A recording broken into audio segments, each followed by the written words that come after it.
Barracudas, would you please close your eyes? Trust me, just close your eyes, and I want you to imagine. I want you to imagine your 3 top household chores growing up. Washing dishes. The ones we like to do. Clean your bedroom. Mowing your lawn. Now open up your eyes. Now, what about if I tell you we're going to make that disappear? Was this you? True, everybody had tasks growing up.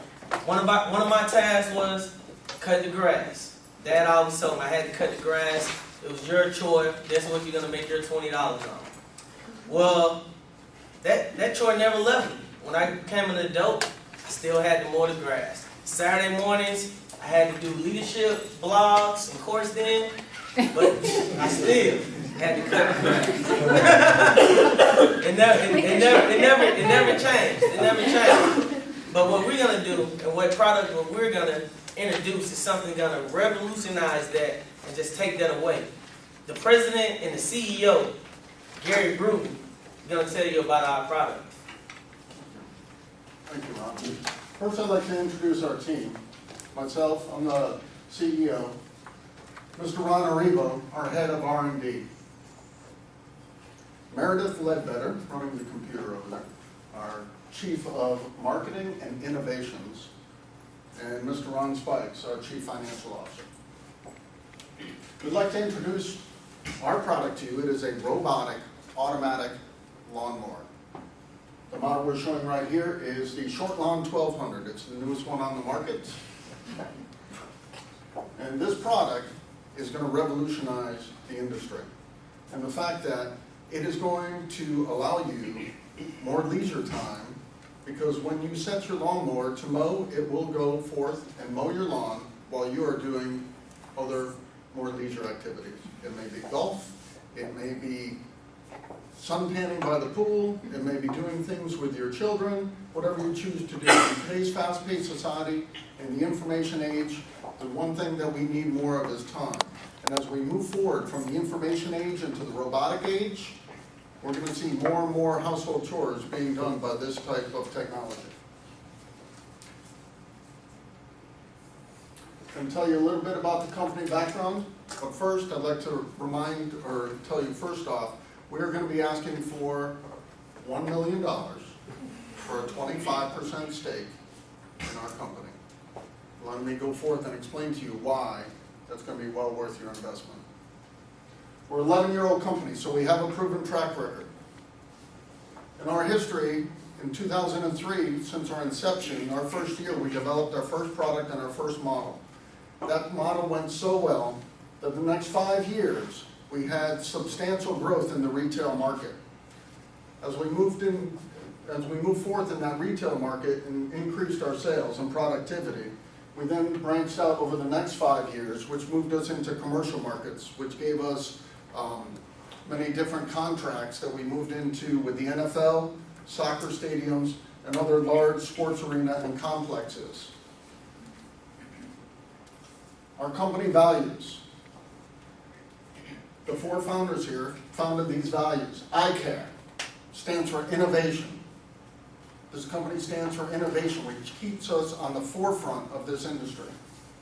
Commitment. It starts with us 4, and it permeates through every employee in our organization. Advocacy. One of our goals is that everybody in our company is an advocate for the customer. Respect. Respect for our internal customers, respect for our external customers. And E, of course, is excellence. Everything we do will be done with excellence. Talk about our employees. We focus on our employees in time, talent, and resources. We ensure that we invest in them, that they have the time they need to accomplish their particular mission. Also, we're committed to time to make sure that we have the time that our managers and our employees need from us to ensure that there is communication both vertically and horizontally within our organization. Talent. How many of you may have had companies where there's wasted talent within your particular organization. We want to foster an environment that allows each employee to work at the top of their talents. And of course, resources. Resources should never be a barrier for productivity and for creativity. Every time you have a resource barrier, what happens is the company fails to move forward. Where we are in the industry, bottom line, is we are positioned with a revolutionary product at the leading edge of the robotic age.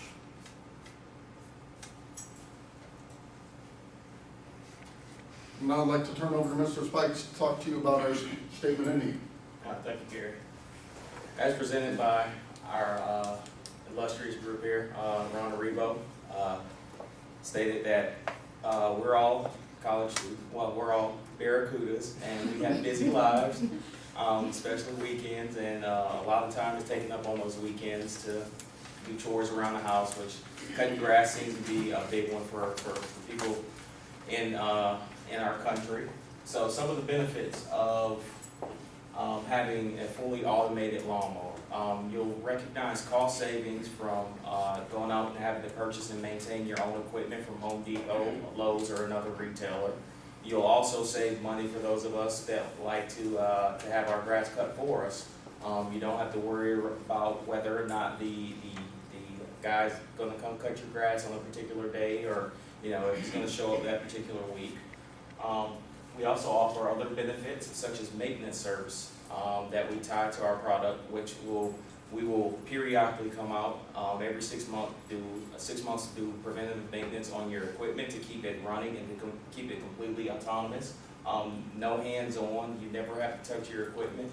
It fully charges itself, so you will not have to worry about that. Trends, as Gary said, trends in our society today are moving towards having everything technologically advanced and tied to each other through smartphones, computers, internet, networks of that sort. And so our product will allow you to benefit from the technological capabilities available today. Some statistics, the lawn care industry as a whole, in years past, if you took the industry, total sales in the industry averaged right around $9 billion a year. If you divide that by the total number of households in the United States, which is 112 million at the time the study was done, that averaged about $8.35 of expenditures per household on lawn care equipment. So you can see that everybody purchases lawn care equipment, from businesses to homes to sporting arenas to different businesses. So going forward, these statistics project that we'll have a very sustainable business model and that our revenues will grow. I'd like to introduce Meredith Ledbetter to talk a little bit about our product. As I mentioned, we are an automatic lawnmower. Now, we have been in the industry for 11 years, and one thing that sets us apart is that we have a service component. We do not have any current competitors in the market right now, mainly because they don't offer the service that we have. So we have, once a mower is purchased, and a representative, a technician, will come out to your residence, to your home, to your business, and assess your needs, understand what you're looking for. They will also kind of map out your lawn, what you're looking to take care of. And so also too, they will do additional sales, or not sales calls, they'll do calls to make sure everything is working well and going forward. The superior technology, one thing that we really care about is safety for our product. So if a blade comes in contact with human flesh, it automatically cuts off. So that's really reassuring for parents. And what we do in our company, of course, is a SWOT analysis. And our strengths is that we have cutting edge technology, no pun intended. And we have over 75 years combined service within the four of us. And some of our weaknesses is that we are highly tied to the construction industry, because when you think about lawnmowers, you think of homeowners. But we also have kind of overcome that weakness because we are looking towards one of our opportunities is to get into government contracts. And one good thing about government contracts is that most government agencies have to use the same vendor. So we would be able to secure that and have, secure that contract. Some of the threats we have are that there will be new entrances to this market. They'll try to mimic us. However, we are very positive and secure that our service that we provide will keep us up and running. And then sometimes we will, of course, encounter employee turnover, but like I said before, with our service component, we're going to make sure that we train our customers or train our employees and make sure they want to stay where they are. Now I'm going to hand it over to Ron to talk about our market analysis.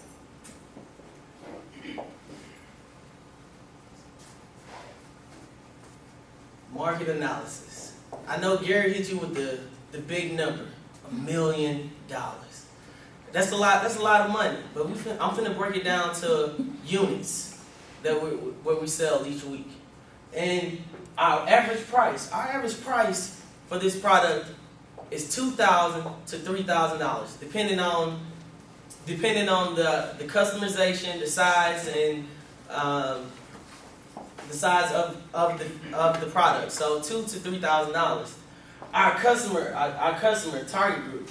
Our target group is middle class households. The reason why we chose middle class households because that's the class of people what's gonna have the money to buy our product. What we define middle class households as any household that makes $60,000 to $120,000 combined income.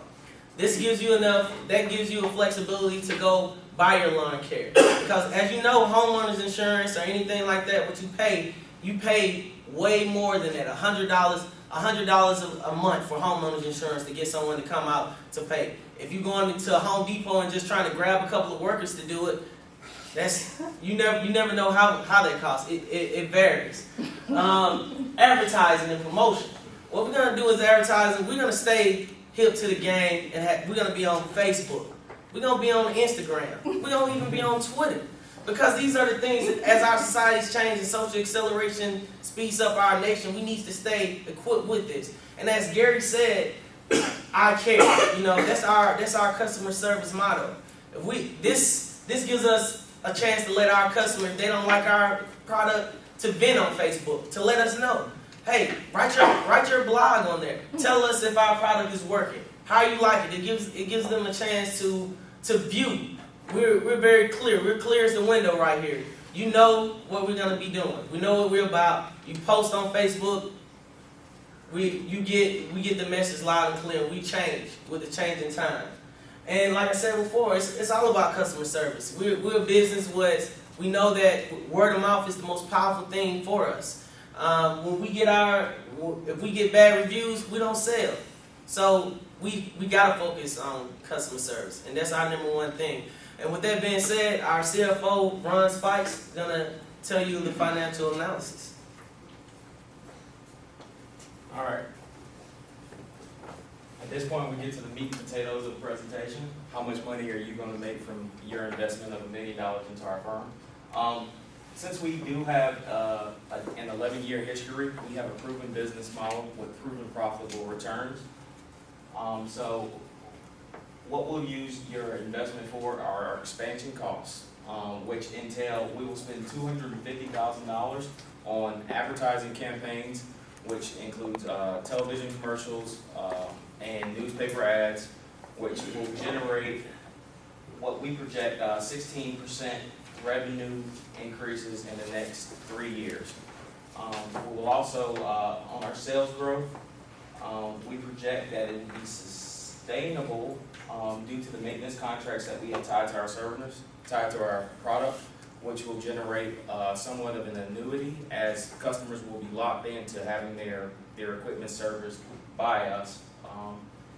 $500,000 of the initial investment will go towards training sales staff due to the technological requirements of the product, software engineering, and the maintenance. It will require a highly trained staff to support those initiatives.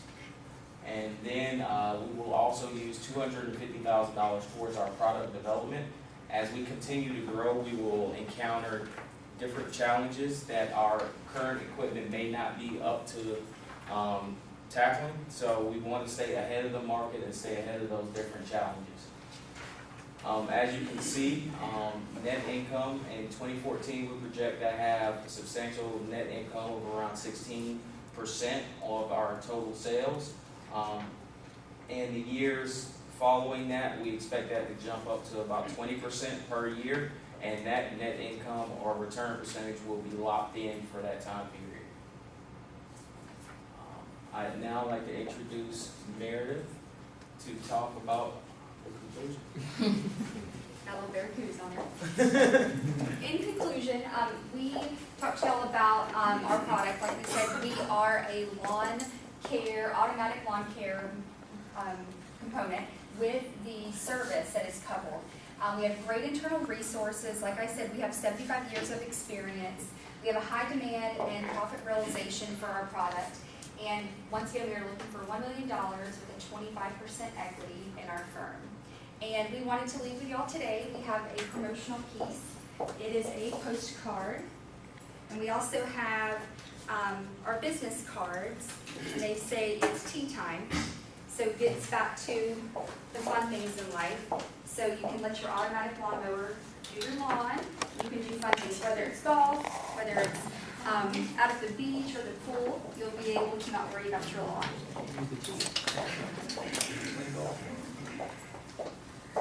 Any questions? So we'd like to thank everybody for hearing us out today, and we'd like to open the floor for any questions. Thank you. Yes, ma'am.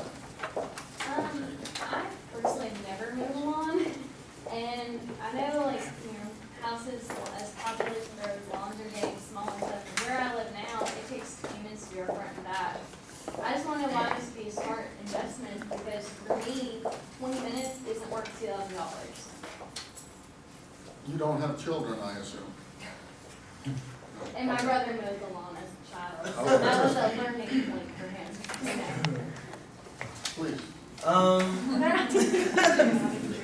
Like I said, you gotta understand our target market and understand that the 20 minutes is not just 20 minutes of cutting grass. I believe that your brother, if he was asking the question, he'll be a little more understanding of the 20 minutes of cutting the grass, because you might have only seen 20 minutes when you came and got his water or something, but it takes a lot more than 20 minutes, and the investment is a little high, but this is almost like a lifetime investment of changing the whole culture of the culture of lawn care.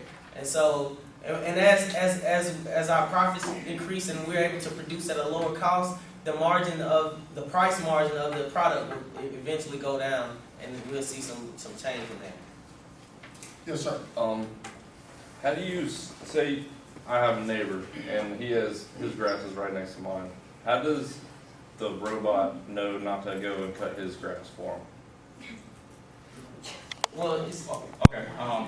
Incorporated into the product, we have sensors. Well, you'll place sensors around your yard. Okay. And the initial setup of the product, what we'll do is we'll have a service technician come out and map out your yard and align it with the GPS on the sensors. And so the product will stay in your yard. You don't have to worry about cutting your neighbor's yard. Kind of like the electric fence, yeah, Yeah. just like that. Yeah. Okay, good, because I don't want my neighbor to be using my expensive machine. Yes, sir. I'm just gonna say, first of all, it's a good day to be a barracuda. All right, so I cut grass growing up. I think that's an awesome idea. But so let's say I've been out there cutting grass before, and all of a sudden it just starts raining, right? So is your product, like, what happens if you're inside having a margarita and all of a sudden the rain comes down? Yeah, one thing that we mentioned too about the sensors, it'll also detect any kind of inclement weather. So it'll actually go back to its charging station, and while it's raining or snowing, we won't, well, you can go outside, it's snowing, but it'll go back to the charging station and just hang out there, and then it'll actually go back and sense when the weather has calmed down.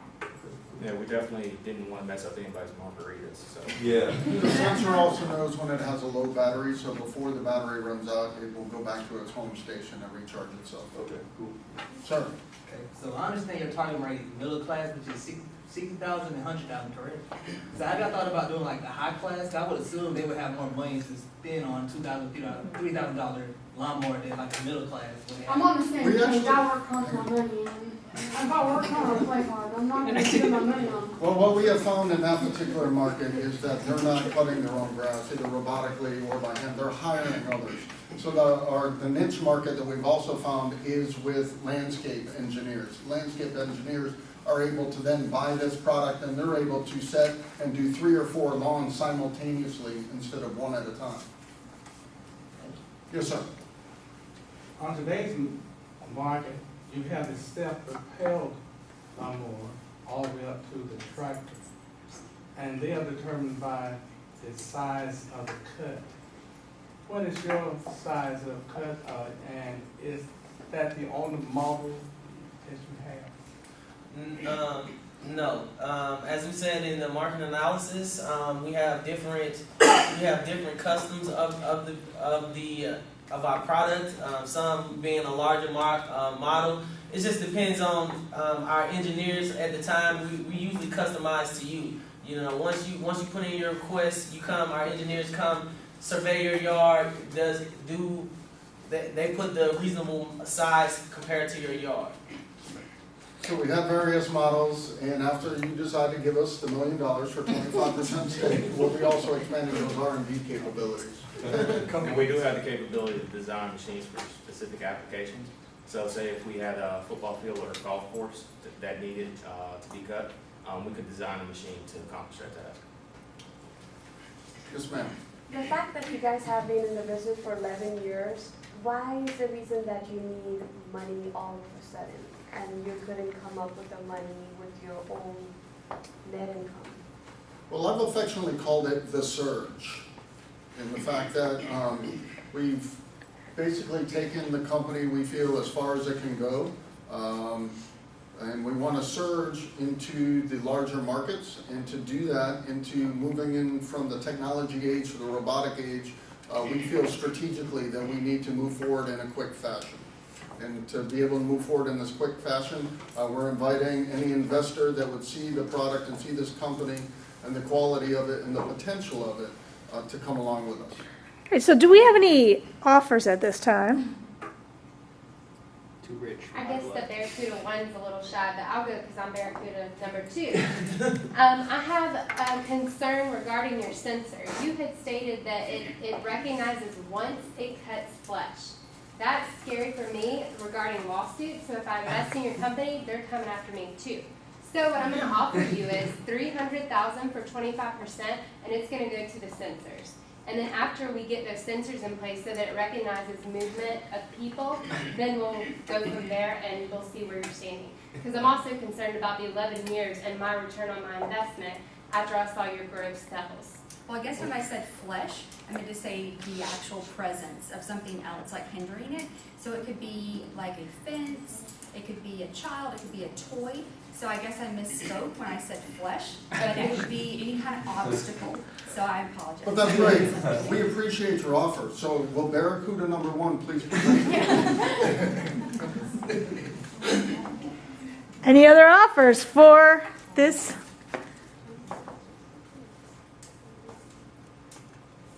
All right, well, thank you very much.